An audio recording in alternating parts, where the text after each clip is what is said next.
रात जब खाने के बाद ऋतिक मेरे कमरे में आया तो मुझे लगा शायद उसे कुछ चाहिए। मेरे पूछने पर उसने अपनी दोनों बाहें मेरे गले में डाल दी। नहीं माँ, मुझे कुछ बताना था आपको। शर्म से गुलाबी हो आए उसके गोरे मुखड़े को देखकर मेरे चेहरे पर प्यार भरी मुस्कान तैर गई। तो मुझे मेरी बहू मिल गई, अगर आप उसे स्वीकार करेंगी तो। तुम जानते हो, तुम्हारी खुशी से बढ़कर मेरे लिए और कुछ भी नहीं। कौन है वह जिसने मेरे बेटे के दिल की घंटी बजाई है? बेटे के गाल पर प्यार की चपत लगाते हुए मैंने पूछा। माँ, प्रिया नाम है उसका। मेरे साथ एमबीए किया है उसने। हम 2.5 साल से एक दूसरे को जानते हैं और पसंद करते हैं। उसको भी अपने शहर में अच्छी नौकरी मिल गई है। कब मिलवाओगे? मेरा सीधा प्रश्न था। माँ, कल सुबह नाश्ते पर बुला लेता हूँ। बुला नहीं लेता हूँ, जा कर ले आना उसे। अब जा, सो जा। पूरी रात में करवटें बदलती रही। सुबह 6 बजे मैंने बिस्तर छोड़ दिया और नहाकर किचन में चली गई नाश्ता बनाने। थोड़ी देर में ऋतिक ने आकर पूछा, माँ, मैं जाऊँ प्रिया को लाने? हाँ, जा तू ले आ, मेरा भी काम ख़त्म होने वाला है। थोड़ी देर में नाश्ता तैयार हो गया और फिर मैं भी तैयार हो गई। तभी ऋतिक की आवाज़ सुनाई पड़ी, माँ, प्रिया आ गई। बैठक में घुसते ही प्रिया से मेरी नज़रें मिली तो हम दोनों ही जड़ हो गए। मेरे पैरों के नीचे से ज़मीन खिसक गई। लगा जैसे पूरा कमरा घूमने लगा है। तभी ऋतिक का फ़ोन आ गया और वो बात करते करते कमरे से बाहर चला गया। सॉरी आंटी, मुझे बिल्कुल नहीं पता था कि ऋतिक आपका बेटा है। उसकी आंखें अब बरसने लगी थी। प्रिया, मेरे पास आओ। मैंने उसका हाथ अपने हाथों में लिया। आंटी, नहीं प्रिया, माँ बोलो। वह फपक फपक कर रोने लगी और अपना सिर मेरे सीने पर रख दिया। स्नेह से मैं उसके सिर पर हाथ फेरने लगी। अतीत मुझ पर हावी होता जा रहा था। लगभग 12 वर्ष पूर्व का वह दिन मेरी आंखों के सामने जीवंत हो उठा। मैं क्लिनिक में मरीज देख रही थी। एक दंपत्ति अपनी 13-14 साल की बेटी के साथ क्लिनिक पर आए। बच्ची दर्द में थी और एक ही बात बोले जा रही थी, मुझे इंजेक्शन लगा दीजिए, मुझे मार दीजिए, मुझे नहीं जीना है। रोते हुए उसके पिता ने बताया कि वे लोग एक रिश्तेदार के घर गृह प्रवेश में गए थे। बेटी का 10वीं का बोर्ड था तो वह अपने शिक्षक की प्रतीक्षा में घर पर ही रुकी रह गई थी। हम जब शाम को लौटे तो बेटी इस हाल में मिली। वह शिक्षक दरिंदा निकला। वे हाथ जोड़कर बोले, हम पुलिस के पास नहीं जाना चाहते डॉक्टर, उसका तो कुछ नहीं होगा, पर हमारी लड़की बदनाम हो जाएगी। हम इसकी परीक्षा के बाद यह शहर ही छोड़ देंगे, हमारी मदद कीजिए। मैं उनकी पीड़ा को समझ सकती थी। मेरे जेठ की बेटी इस हादसे से गुजर चुकी थी। जेठ जी स्वयं पुलिस में थे, पर क्या लाभ हुआ? कोर्ट कचहरी, इन सब का तनाव और समाज की हिकारत भरी नज़र वह बेचारी नहीं झेल पाई और साल पूरा होते होते पंखे से लटक कर मर गई। मैं बच्ची के इलाज के साथ साथ उसकी काउंसलिंग भी करने लगी। वह जब घबराती अपनी मम्मी के साथ मेरे पास आ जाती, फिर धीरे धीरे अकेले आने लगी। दूसरे शहर जाकर भी वह फ़ोन से संपर्क में रही। एक दिन मैंने उससे कहा, देखो बेटा, तुम 12वीं में आ गई हो और अब पूरी तरह से ठीक हो गई हो। तुम्हारे लिए ज़रूरी है कि तुम इस घटना को भूल जाओ। इसके लिए तुम्हें मुझे भी भूलना होगा।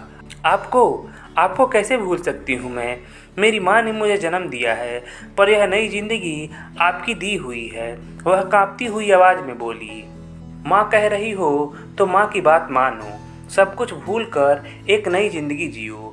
जब शादी करोगी तो मुझे ज़रूर बताना, मैं आऊँगी। शादी? मैं? मुझसे कौन शादी करेगा? क्यों, तुमने कौन सा पाप किया है? यह पाप पुण्य का पाठ हम औरतों को जबरन सिखाया जाता है ताकि हम कभी भी आज़ादी से न जी सकें। तुम शादी करोगी और एक आम जिंदगी जियोगी। बस इस दुर्घटना का जिक्र किसी से कभी नहीं करना। मैंने अपनी मेडिकल फाइल में भी तुम्हारा असली नाम नहीं लिखा है। उसमें तुम छाया हो।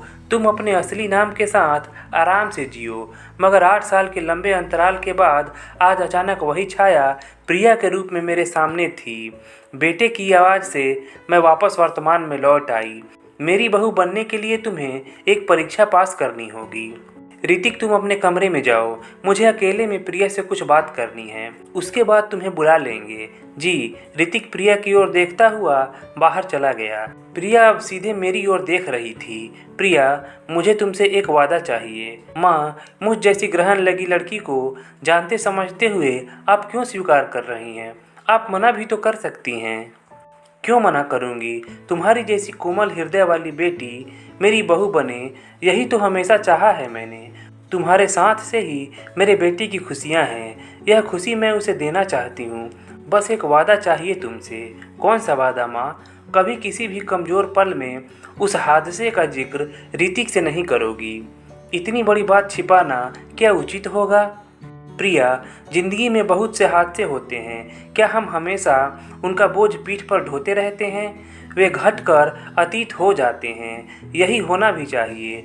वह मौन मुझे देख रही थी। प्रिया, मेरा बेटा बहुत सुलझा हुआ है, फिर भी मैं नहीं चाहती कि किसी अनचाहे अतीत का काला साया मेरे बेटे बहू के जीवन को परेशान करे।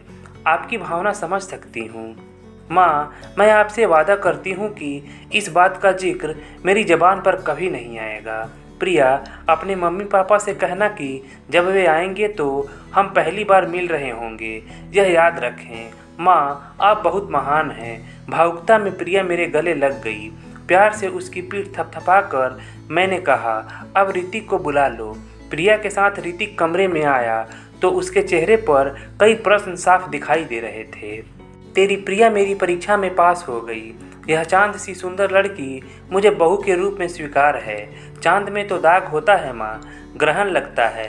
ऋतिक ने प्रिया को छेड़ते हुए कहा। चांद उस ग्रहण के साथ ही तो पूर्ण होता है बेटे। वैसे ही हम सब भी अनेक अच्छाई और बुराई के पुतले हैं और हमें एक दूसरे को संपूर्णता में स्वीकारना होता है।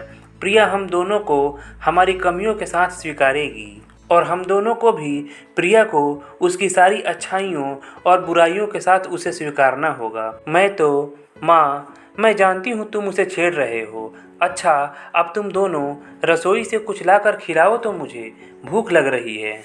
उठते हुए प्रिया बोली, मैं लाती हूँ माँ। और हाँ प्रिया, अपने मम्मी पापा से बोलना मुझसे जल्दी आकर मिलें और उन्हें यह भी बता देना कि मुझे शादी की जल्दी है।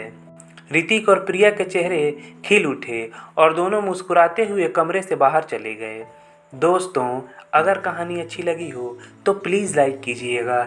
चैनल को सब्सक्राइब नहीं किया है तो चैनल को सब्सक्राइब कर लीजिएगा। चलिए मिलते हैं अगले कहानी वाले वीडियो में। धन्यवाद।